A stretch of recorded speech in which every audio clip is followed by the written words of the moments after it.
How you guys doing? I'm going to try to run through this really quick in less than 15 minutes, and then we're just going to do some Q&A. I can't see you though because these lights are blinding, so we're going to figure that out when we get there.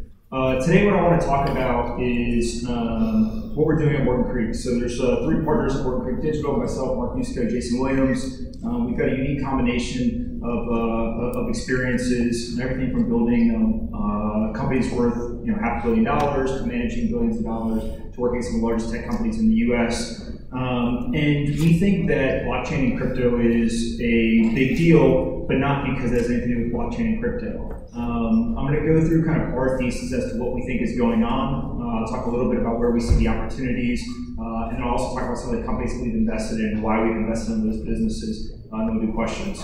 So all we're talking about is investing in the digital age, right? Blockchain doesn't matter, crypto doesn't matter.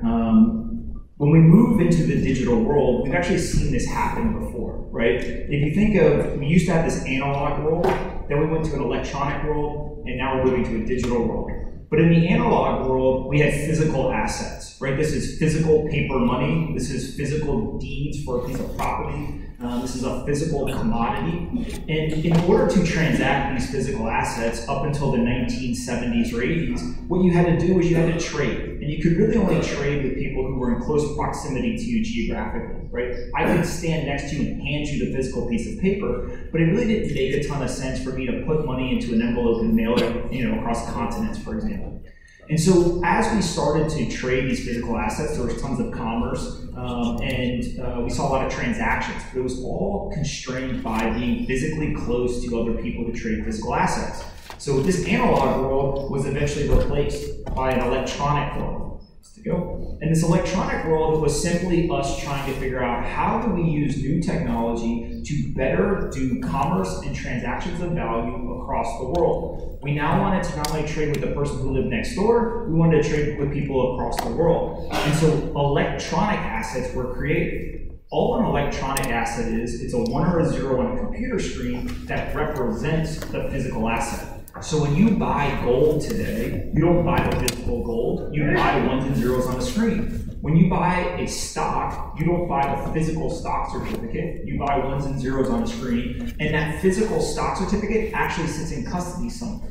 When you move money, you don't actually move hundreds of dollars of bills from bank to bank. What you're doing is you're moving 1s and 0s, and there's physical settlement times associated with this. Those physical settlement times still take 2 or 3 days. So the electronic assets that were created on top of the physical assets. It made it easier to transact across borders or with people not in close proximity to you, but we still need to settle the physical asset, right? There's that settlement time that takes a long time and is still somewhat inefficient.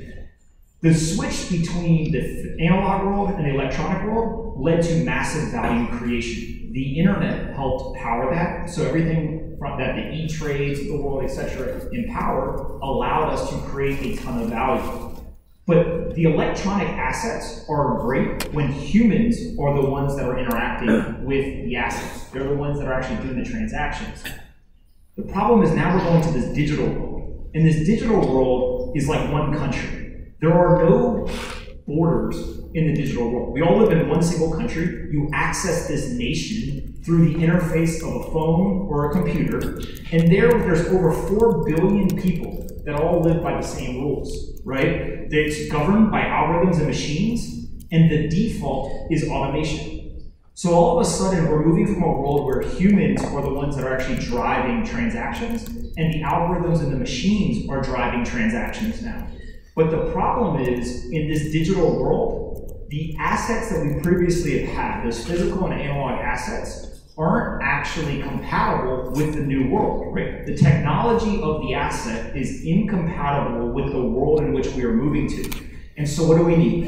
In this digital world, we need 3 things. This is all the entire industry is about, right? Forget every single piece of intellectual Olympics you've ever seen. This is all blockchain and crypto boils down to. We need digitally native assets, we need digitally native accounting, and we need digitally native contracts. Right? Everything else is noise. It only boils down to digitally native assets, accounting, and contracts. What is a digitally native asset? The machines, the algorithms, they don't want our legacy assets. They're too smart to use the physical analog world assets, and they're too fast and efficient to use the electronic assets. We need digitally native assets, meaning that the asset is created in the digital world, it's held in the digital world, it's transacted in the digital world, and it is compliant in the digital world. But we need digitally native assets. Now, what is a digitally native asset? It's simply a computer file. And so with that computer file, let's say it was a music file, I could simply duplicate the computer file, and I would have two files that represented the same song. And I could send that to person A and person B. Person A doesn't know if they received the original computer file with the song or if they received the duplicate, but they don't care. They get to listen to their song and they're absolutely fine. But when that computer file is represented by a financial asset, like a currency, for example, and I'm able to duplicate the currency over and over and over again, and then I send it to person A and person B, now person A doesn't know if they received the original or a counterfeit of the currency. Right? So that digitally native asset previously was not possible to be used for financial instruments because of the double spend problem. Now, to solve this, we use triple entry accounting. Triple entry accounting is taking double entry accounting and adds a third ledger that is publicly held and is transparent. And what it does is it prevents the ability for people to duplicate computer files and use them for transactions. This is an automated system, right? Remember, when the machines and the algorithms are driving these transactions, they happen so quickly across borders and can happen in very small amounts that it would be impossible for a human with an Excel spreadsheet to actually keep track, to do the accounting, to settle the books. So if we're going to have an automated world with digitally native assets, we actually need digitally native accounting or triple entry accounting. A blockchain is simply an accounting system. That's all this is, right? Triple entry accounting is a blockchain. Now, if we have those digitally native assets, and they're now empowered to actually be a financial instrument because we have this triple entry accounting, we still need to make sure that we have contracts that govern the transactions between two parties, right? If I go ahead and I sell you something or you send me money, we still need to make sure that this stuff is upheld within a code of law. There's some sort of governance that we all buy into. And so digitally native contracts or smart contracts are simply computer code or programmable contracts that allow the machines to ensure legal compliance with every transaction. We as humans are not capable of keeping up with the machines, right? It is actually impossible for us to use paper contracts to enforce many of these transactions.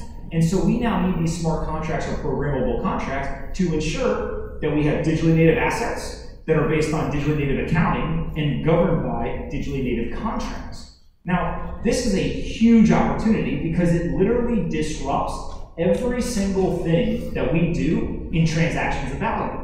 But you don't have to believe me. The smartest people in the world are already working on this. If you're not working on this, you're already left behind. Mark Zuckerberg, Jeff Bezos, Fidelity, Jack Dorsey, Jamie Dimon, the smartest people in the world are spending incredible resources to try to be a leader in this space. Now, some of them will be successful and some of them won't. But if the largest corporations in the world are spending billions of dollars every year to do this, there's probably a likelihood that we're going to see progression and an acceleration of the technology. But they're not the only ones. These are charts that show how many companies are being started, how much capital is going into those companies, and how frequent deals are happening, right? Not only are we seeing the smartest people in the world work on this, we're also seeing an incredibly high number of successful entrepreneurs and intelligent people going in to build the challengers. So now we have a market that's based on digitally native assets, digitally native accounting, and digitally native contracts that you're getting attacked from both sides. There's a top-down approach of major corporations pushing the pace of innovation, and you also have challengers that are trying to build value from scratch. And so earlier this year, Morgan Creek went out and we raised a $40 million, or we announced a $40 million venture capital fund. That venture capital fund is anchored by the only two public pensions to invest in the crypto industry. They're over 50% of the fund. And we also have a university endowment, a hospital system, an insurance company, a private foundation, etc. Now, I want to go through a couple of the deals that we've done here. So we've got $4 million of exposure to Coinbase. And if you go back to the analog and the electronic assets, right? The value creation of Coinbase is simply allowing people to update their assets.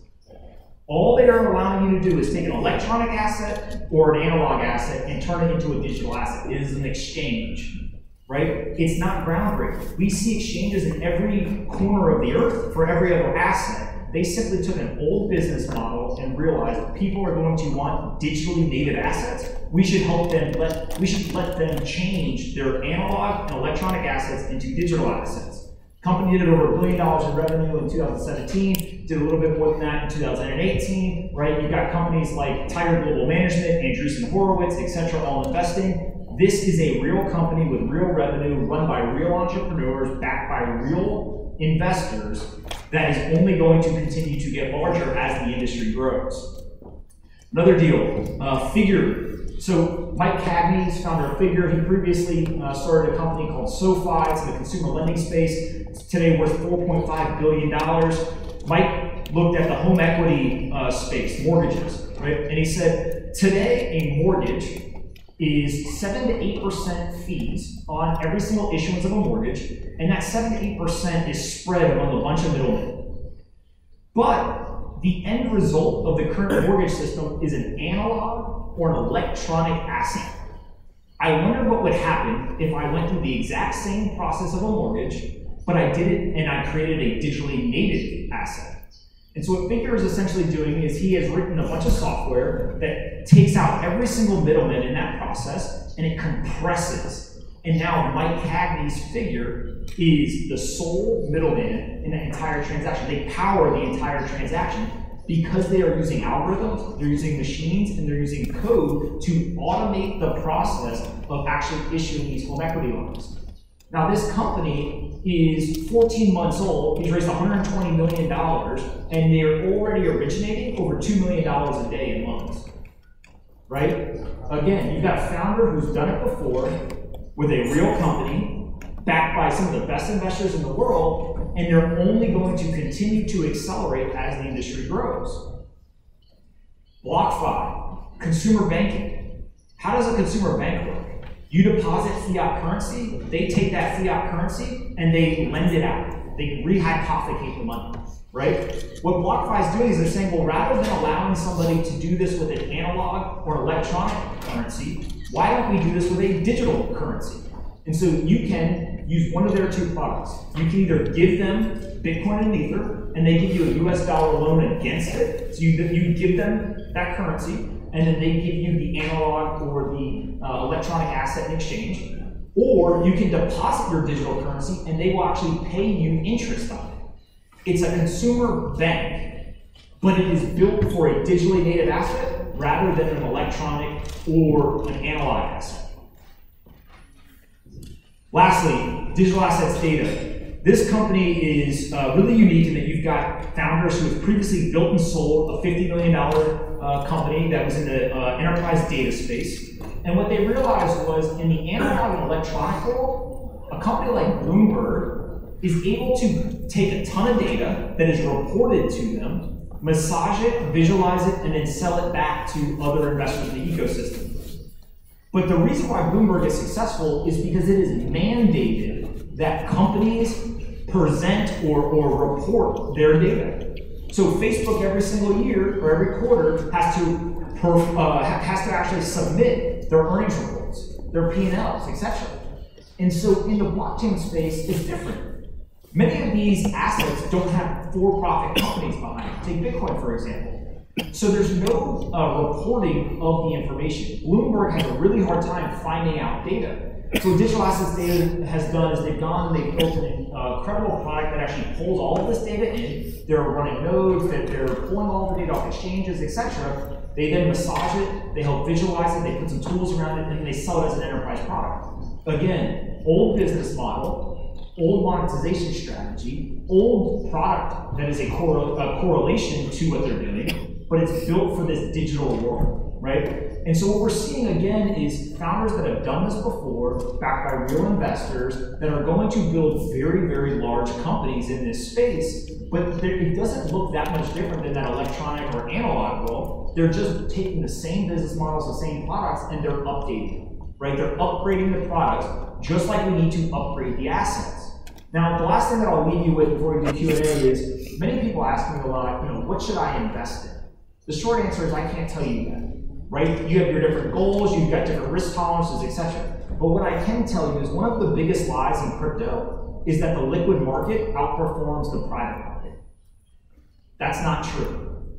If you were to invest in the Series A or the seed round of Kraken, Binance, Bitmain, Coinbase, etc., and on the very same day have bought Bitcoin, the best performing asset of the last 10 years, you would actually have made more money off of the private, owning the equity of the company in the private market than you would have off the appreciation of Bitcoin.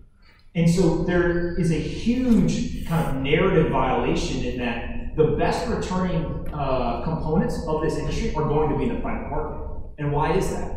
It's because innovation is an asset class, right? Innovation is actually something where what we see is that the best returning assets over the last 20, 30, 40, 50 years are companies that heavily invest in innovation. And there's no industry that is receiving more dollars, more intellectual capital than blockchain and crypto. And the reason is because we simply need to upgrade our assets because the machines and the algorithms are dependent on it. So we'll stop there and I'll just take some questions for the next 13 minutes or so. No questions, perfect. Just yell. In the back. What do you think is the most important innovation in blockchain?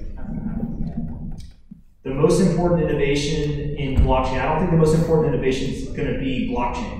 I actually think that it's all of the automation that happens around blockchain, right? Here's, again, another big lie of this industry.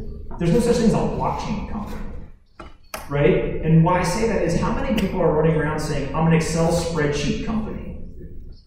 Nobody, right? It's just an underlying piece of technology. How many people run around and say, I'm a MongoDB company? There's no such thing, right? It's you use that tool, but building a blockchain company or thinking of yourself as a blockchain first company is one of the fastest ways to fail in this industry. What you have to do is you've got to build a company that solves a real problem and creates value for customers. And oh, by the way, one of the technologies we use is blockchain, right? And so the innovation to me is not going to come from blockchain or crypto or any of that stuff.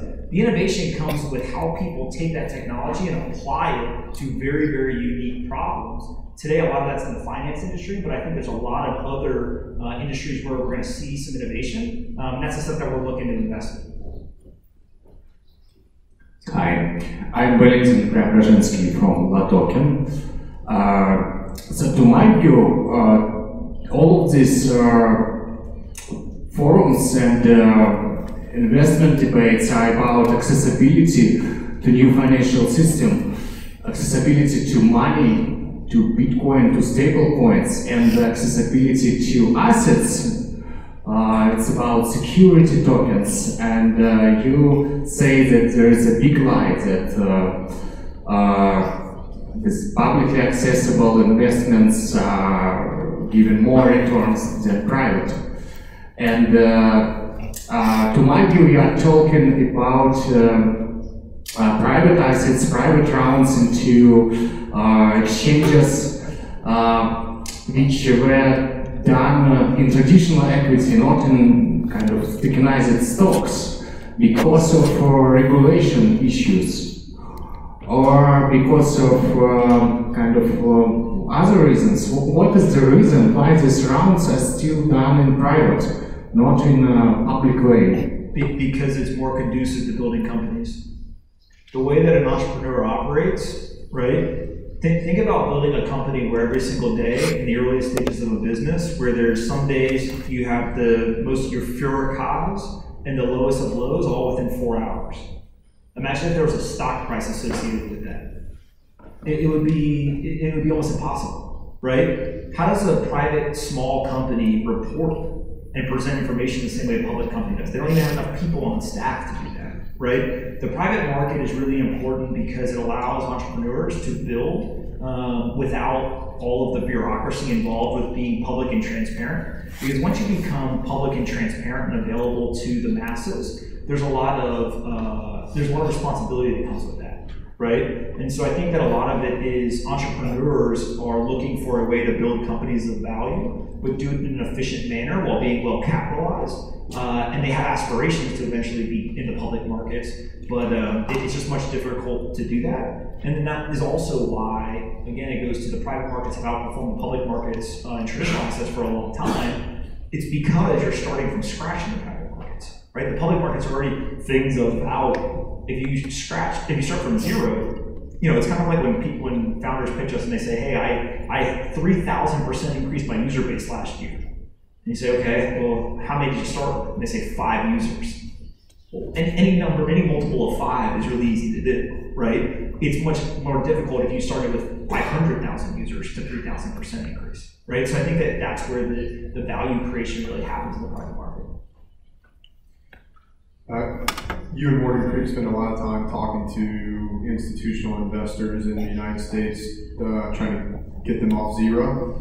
Pension funds, endowments, state plans, things like that. Can you just give us like an update on where you, and I know it's a spectrum in terms of where different ones are at different places, but just kind of what the update is currently maybe versus, I don't know, 6 months ago versus a year ago kind of thing? Yeah, this industry has done a huge disservice to ourselves in the way that I think we've presented the opportunities to these institutional investors over the last, call it 3 years or so.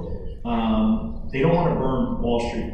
They don't want to decentralize the world. They actually think we're all crazy, right? They think that stuff makes 0 sense. But what makes a lot of sense to them is, I don't actually understand the qualitative argument for Bitcoin, for example, if you're in their seat, right? What do you mean that we need a non-central money? What do you mean we need a decentralized digital currency? No, we don't. US dollar works fine. That's literally what they said. But when you walk in and you say, I have a non-correlated asset with an asymmetric return, that if you put this into your portfolio, it will reduce the overall risk of the portfolio, and it can have a material impact on the overall performance of your portfolio. They don't care if you're selling rocks, balloons, or Bitcoin.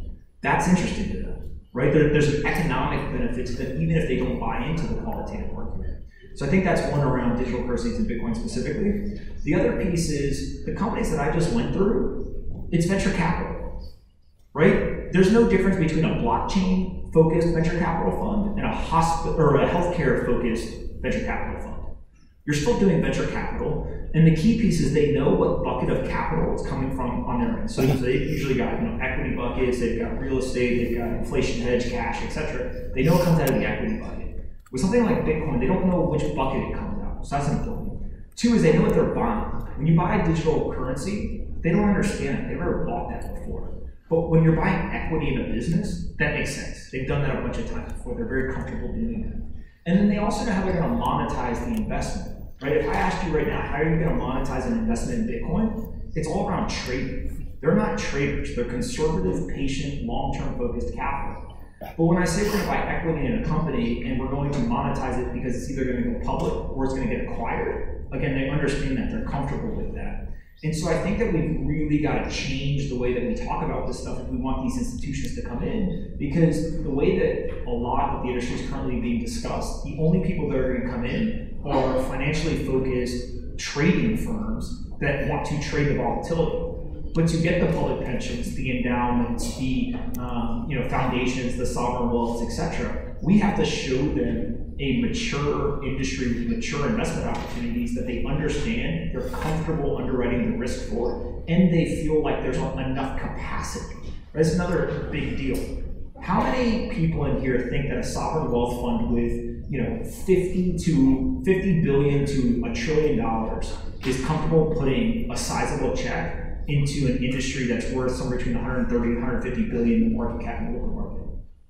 I'll tell you how many of them are going to do it. 0. Why?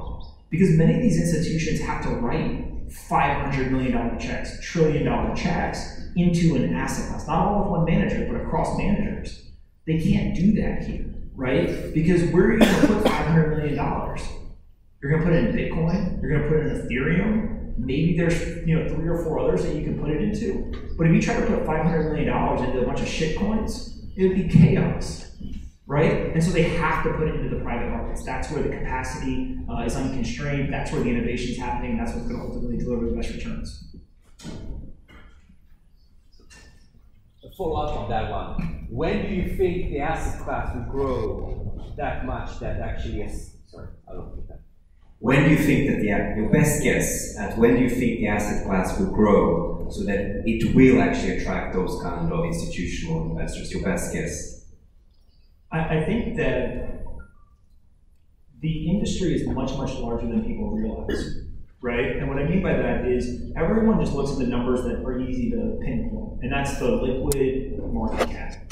The liquid market cap is actually, I would argue, some of the smallest components of the innovation in the industry, right? There's much, much more innovation happening in the private markets, large corporations, etc. And so let's walk through the example of Facebook, right? I used to work there, so I'm highly biased, but I thought a lot about what they're doing. And to me, they're one of, if not the most important company in crypto. And it's for 2 reasons. One is, regardless of what they build, good, bad, or indifferent, when they release this, they have so many users that it will be the first time that hundreds of millions of people interact with this technology, the ethos, the industry, etc. That's a big deal, right? Imagine the first time 500 million people interact with crypto is through Facebook's product. We probably should be paying attention to what they're building, right? The second piece, though, is if it is successful, how much of the market cap of Facebook will you be able to say is part of the crypto industry? It'll be really hard to actually determine, right? But my guess is that it could double or triple the size of the crypto liquid market cap almost overnight, right? When you look at Facebook, Amazon, Twitter, Square, etc., like the private market valuation that you would put on their parts of the business that are crypto related, I think are actually much bigger than the liquid market cap. We have to go sell that to institutions. They have to understand that blockchain and crypto is not just a liquid market. There's a bunch of other stuff that's happening, and it's actually much, much more familiar to them than they realize, and that's where they're going to end up investing. I'll repeat. I think one of the problems, and we're 10 years in this space in crypto, tokens, what have you, and there's still a pretty negative perception from the general population. Most people either don't understand it, or are ignorant to it, or are brainwashed into thinking it's all about drugs, prostitution, whatever. 10 years in, have we yet to see the killer app, the one thing where blockchain has been used by a company, someone successful, but then it gets people's attention? I think it's in the same thing that these other guys have been talking about. We have the killer app, and it's Bitcoin. And here's the data that proves it. Bitcoin last year did $410 billion of on-chain transactions.